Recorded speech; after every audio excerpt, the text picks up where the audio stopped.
let's walk through how to add a low slope roof to the upper roof portion of our Keystone building. In this scenario, we're going to go ahead and move from the 3D view here. Before we do that, I want to kind of show that we do have some structural steel framing and K-series joists for this upper roof portion, and a couple other details we'll look at later. We'll want to keep that in mind as we model this into the building. I'm going to go ahead and move to the roof framing level.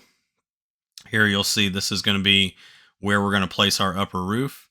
And to get started, I'm going to go ahead and go to roof by footprint and go ahead and run that command. Here we're going to see that we have a basic roof. In the type selector, you got a few options. What we're going to use for this upper roof is going to be the steel truss insulation on metal deck. I'm going to select that type, but this has already got some structural steel steel trusses in this for the structure. We don't need that. We've already got some of that in place. So I'm going to go ahead and move to edit type and select it. I'm going to duplicate this type. And in this scenario, I'm just going to say, we're going to take out that steel truss and we're just going to call this insulation on metal deck, EPDM, for the surface treatment. I'll go ahead and select OK. We'll select edit structure. All I'm going to do is I'm going to select this layer, the structure layer, and delete it to get rid of the truss. And then the metal decking structure, based upon some span tables and what type of spacing we have our trusses, is going to make sure that we're going to want a 1.5 inch thickness for the corrugated metal that goes in there. When you click out, you'll see that will update. Once I have this all set up, all the other values will stay the same. And then we're just going to select OK and select OK. Choosing the pick walls option, I'm going to go ahead and just select the 4 walls that make up around the outside. Now you're going to see these, maybe the line goes to the outside edge. If it does, select the blue double arrows to move all of the lines to the inside. And that's what we're looking for. So those should line up right along the edges of those structural steel I-beam columns. I'm going to go ahead and select the green check mark. When we go to the 3D view, we're going to be able to see there's our new roof placed into the building to enclose it.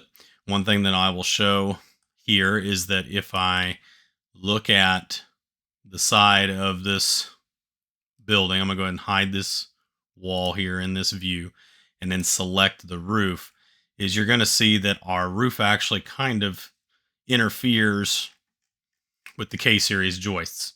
You can see the top portion of the K-series joists. We really need our roof level to sit on top of those.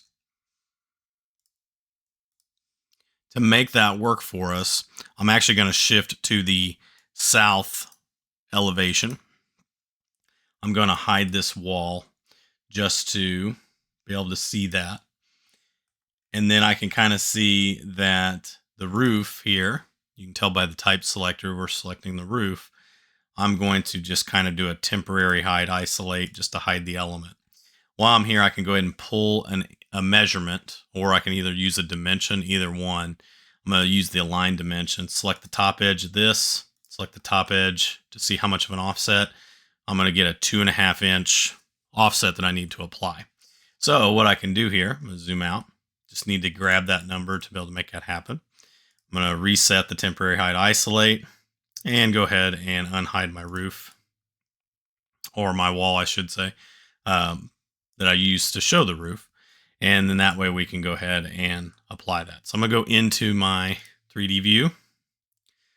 I already have that wall hidden, so I can select it. And all I'm going to do is I'm going to change the base offset from level. And I'm just going to put in 2.5 inches and select apply.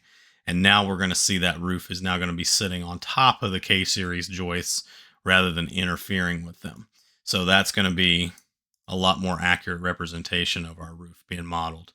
Again, go down to choose the reveal hidden elements. I can right click on this and say unhide in view elements to bring that wall back. But this will make sure that we've got an accurate modeling of our roof in and working with all of our structural elements that are existing in our building.